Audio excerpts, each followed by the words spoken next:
ఆనాడు BRS party, అసలు దీన్ని బయటకు తెచ్చింది, పోరాడింది బీఆర్ఎస్ పార్టీ. ఆ రోజు జనవరి 24వ తేదీ నాడు ఇదే తెలంగాణ భవన్లో నేను ప్రెస్ మీట్ పెట్టి ఈ విషయాన్ని బయటకు తెచ్చి లేఖలు బయట పెట్టినా. చంద్రబాబు గారు లెటర్లు రాస్తుండ్రు, ఒక దిక్కు వాళ్ళకు పర్మిషన్లు వస్తున్నాయి, డబ్బులు వస్తున్నాయి, ఏం నిద్రపోతుండ్రా, గడ్డి వీక్తుండ్రా అని జనవరి 24, 2025 నాడు నేను ప్రెస్ మీట్ పెట్టి ఈ భవన్ నుంచి విషయాలు బయట పెట్టినా. మేం బయట పెట్టినాక అప్పుడు బ్యాక్ డేట్లో ఈయన ఉత్తరాలు రాసుడు స్టార్ట్ చేశాడు. అది కూడా ఒకసారి నేను మీకు చూపిస్తా. అది పెట్టు బాబు ఒకసారి. అసలు మనం ఎప్పుడు లేఖ రాసిన పెట్టినావా? మీరు చూడండి ఎప్పుడు రాసిండ్రు. జనవరి 24, 2025 నాడు ఫస్ట్ నేను ప్రెస్ మీట్ పెట్టినా. నేను ప్రెస్ మీట్ మధ్యాహ్నం 4 గంటలకు పెట్టినా. 4 గంటలకు నేను ప్రెస్ మీట్ పెడితే రాత్రి 8 గంటలకు ఉత్తమ్ కుమార్ రెడ్డి దాని మీద ఉత్తరం రాసిండు. బ్యాక్ డేట్ వేసి రాసిండు. బ్యాక్ డేట్ వేసి ఉత్తరం ఎప్పుడు రిలీజ్ చేసిండు? 4 గంటలకు బీఆర్ఎస్ పార్టీ ప్రశ్నిస్తే రాత్రి 8 గంటలకు ఉత్తమ్ కుమార్ రెడ్డి ఢిల్లీకి ఉత్తరం రాసిండు, ఏలేలే బనకచెర్ల ఆపాలి అని. ఎప్పుడు బీఆర్ఎస్ ముళ్ళు గట్టబట్టి పొడిస్తే, బీఆర్ఎస్ ప్రశ్నిస్తే 4 గంటలకు నేను పెడితే 8 గంటలకు బ్యాక్ డేట్ వేసి ఉత్తరం రిలీజ్ చేసిండు. నువ్వు 3 రోజుల కింద ఉత్తరం రాస్తే 3 రోజుల కిందనే రిలీజ్ చేయాలి కదా. 4కి నేను ప్రెస్ పెడితే రాత్రి 8కి నువ్వు రిలీజ్ చేసిన వెంటనే దొరికిపోయినావు, అడ్డంగా దొరికిపోయినావు. ఇది మొదటిది. తర్వాత 27వ తారీఖు నాడు నేను కేంద్ర మంత్రి కిషన్ రెడ్డి గారికి ఉత్తరం రాసిన, మీకు బాధ్యత ఉంది అని.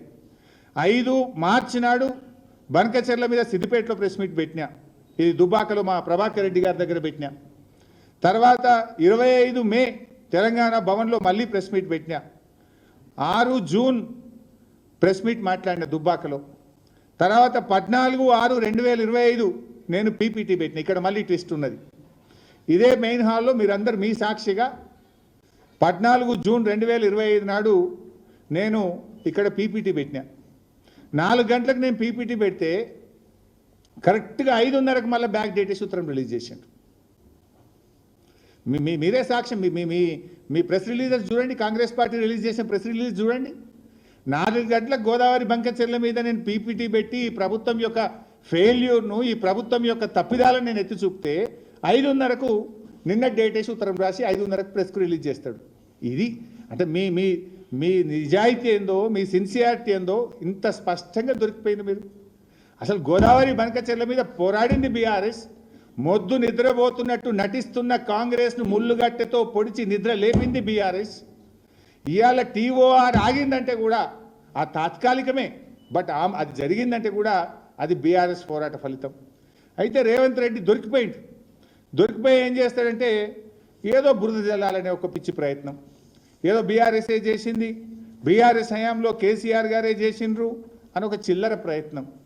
నేను అడుగుతున్నా, ఆనాడు అపెక్స్ కౌన్సిల్ మీటింగ్లో ఎక్కడన్నా బనకచెర్ల అనే ప్రస్తావన ఉందా? అందులో బనకచెర్ల అనే ముచ్చట ఉన్నదా మిస్టర్ రేవంత్ రెడ్డి? ఇప్పుడు అది కూడా నేను చదివి మళ్ళీ వినిపిస్తా. రేవంత్ రెడ్డి గారు చెప్పింది ఇది అపెక్స్ కమిటీ మీటింగ్. నేను మీడియాకు కూడా ఫుల్ 12 పేజీల లెటర్ కూడా రిలీజ్ చేస్తా, మీరు కూడా చూడండి. అపెక్స్ కౌన్సిల్ మినిట్స్ ఎవరెవరు ఏం మాట్లాడినరు డీటెయిల్డ్గా ఉంది. I will give it to you. అలా ఎక్కడ బనకచెర్ల ముచ్చట కూడా లేదు. I will read out. 2nd paragraph చూడండి. For the existing, ongoing and proposed projects in both the states of Krishna River, more than 1000 TMC of water is required. On the other hand, more than 3000 TMC is going waste into sea every year in Godavari River. Hence, he emphasized that as water is available, it has to be decided how best it can be utilized properly.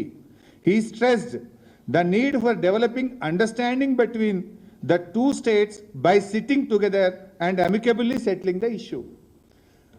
సముద్రంలో 3000 టీఎంసీలు కలుస్తున్నాయి. 2 రాష్ట్రాలకు నీళ్ళకి ఇబ్బంది ఉన్నది.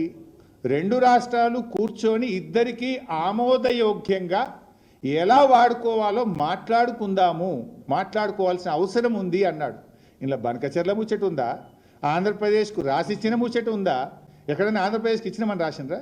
నువ్వు తీసుకపో అని నేను ముచ్చట ఉందా? ఇలా బనకచెర్ల ముచ్చట ఉందా? ఎందుకు చిల్లర మాట్లాడుతావు మిస్టర్ రేవంత్ రెడ్డి? నువ్వు 18 నెలలైంది ముఖ్యమంత్రి అయ్యి. 18 నెలలై ముఖ్యమంత్రి అయినాక కూడా నీ తీరు మారదా? కనీసం ముఖ్యమంత్రిగా బిహేవ్ చేయలేవా నువ్వు? ఇంకా నువ్వు ముఖ్యమంత్రి అనుకుంటున్నట్టు అనిపిస్తలేదు నాకు. అదే ప్రతిపక్షంలో ఉన్నప్పుడు బురజలుడు, చిల్లర రాజకీయాలు మాట్లాడు, పక్కోని మీద దొక్కుడు, తోసుడు, ఇదేనా ఇక నువ్వు?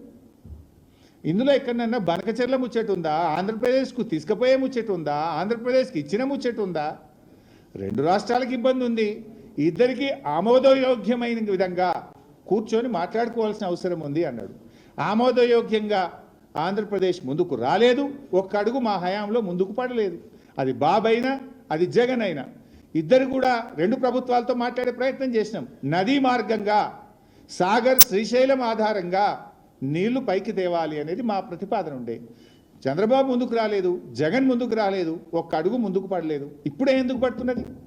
ఇప్పుడు ఎందుకు పడుతుందంటే నువ్వు గురుదక్షిణ చెల్లింపులో భాగంగా బాబు గారిని ప్రగతి భవన్కు పిలిచి చీకటి ఒప్పందం చేసుకున్నావు. దాంట్లో భాగంగా ఉత్తమ్ కుమార్ రెడ్డిని సతీ సమేతంగా బెజవాడకు తోలినాం. అందుకే ఇప్పుడు కదులుతుంది. అప్పుడు ఎందుకు కదలలేదు అని నేను అడుగుతాను. అది చూడండి, సతీ సమేతంగా బెజవాడలో కలిసి వచ్చిండు, రేవంత్ రెడ్డి గారు తోలిచ్చిండి అని ఒప్పుకొని వచ్చిండి నా పోయి. ఇది ప్రగతి భవన్ మీటింగ్. దెన్ ఇదే ఎజెండాలో పారాగ్రాఫ్ 5 చదువుతలేడు రేవంత్ రెడ్డి. ఇదే మినిట్స్ ఆఫ్ ద మీటింగ్లో ఏదైతే అపెక్స్ కౌన్సిల్ మీటింగ్ 2026లో జరిగిందో అందులోనే ఎజెండా నెంబర్ 5లో కేసీఆర్ గారు మాట్లాడింది కూడా స్పష్టంగా ఉంది. అందులో కూడా raised objection over the expert committee constituted by Government of India to address the issues of diversion of water from Godavari to Krishna River between the two states without prior consultation of Telangana, and pointed out conflict of interest with respect to some members. He requested for reconstitution of the committee as already requested. ఇందులోనే స్పష్టంగా చెప్పిండ్రు, మా అనుమతి లేకుండా, తెలంగాణ చర్చ లేకుండా, తెలంగాణతో సంప్రదించకుండా ఆంధ్రప్రదేశ్కు గోదావరి నీళ్లు మళ్లించడం పట్ల, ఆ కమిటీలో ఉండే సభ్యుల యొక్క తీరు పట్ల కేసీఆర్ గారు చాలా స్పష్టంగా తన నిరసనను కూడా తెలియజేసిన విషయాన్ని ఇందులో స్పష్టంగా చెప్పారు. ఇంత క్లియర్గా ఉంటే పిల్లలకి 2016లో బంకచెర్ల రాసి ఇచ్చినట్టు నిన్నటి ప్రజెంటేషన్ పెట్టా. ఇది మీరు చూసిండ్రు. నిన్న వాళ్ళు ఏం ప్రజెంటేషన్ పెట్టిండ్రో కూడా ఒకసారి చూడండి. హెడ్డింగు నిన్న కాంగ్రెస్ పార్టీ ఉత్తమ్ కుమార్ రెడ్డి గారు, రేవంత్ రెడ్డి గారు కలిసి పెట్టిండ్రు. ఏం రాసిండ్రు పైన? 2016లో గోదావరి పెన్నా నదుల అనుసంధానంపై ప్రతిపాదన. ఏమైనా ఉందా అందులో? అసలు పెన్నా గురించి ఉందా అందులో? ఇది హెడ్డింగ్ ఏం పెట్టిండ్రు? ఇంత పిచ్చి అబద్ధాలా? ఇంత చిల్ల రాజకీయాలా? ఇంత నీచంగా దిగజారాలా మిస్టర్ రేవంత్ రెడ్డి? నువ్వు రాసిన దాంట్లో కింద యాజ్ ఇట్ ఈజ్ నువ్వు తెలుగు అనువాదం చేసినావు. అలా ఎక్కడన్నా పెన్నా అనే పదం ఉందా? ఆంధ్రప్రదేశ్కి ఇచ్చిన పదం ఉందా? ఇలా అసలు విషయాన్ని కొంచెం అండర్లైన్ చేయలేదు చూడండి లాస్ట్కు. ఇది ఏముందా కనబడుతుంది కొద్దిగా, అందులో క్లియర్గా అదే పెట్టదు. బస్ చాలు. రెండు రాష్ట్రాల మధ్య అవగాహన భావంతో సమస్యలు చర్చించి పరిష్కరించుకోవాల్సిన అవసరం ఉందని ఆయన హితవు పలికారు. దాన్ని అండర్లైన్ చేయలేదు. ఎక్కడన్నా ఇందులో పెన్నా అనే పదం ఉందా? పక్కన ఇంగ్లీష్లో ఉంది, ఈ పక్కన తెలుగులో ఉంది. నువ్వు హెడ్డింగ్ ఏం పెట్టినావు? 2016లో గోదావరి పెన్నా నదుల అనుసంధాన ప్రతిపాదన. అంటే ఇంత చిల్లర దివాలా కోరు దిక్కుమాలిన చిచ్చోర రాజకీయం రేవంత్ రెడ్డి చేస్తున్నాడు. పెట్టు, అసెంబ్లీ పెట్టి నీ బట్టలు ఇప్పుతాం, మాట్లాడతాం గట్టిగా. నీళ్ళేందో పాలేందో తేలుతాంప అసెంబ్లీ సాక్షిగా, రాష్ట్ర ప్రజల సాక్షిగా, శాసనసభ సాక్షిగా.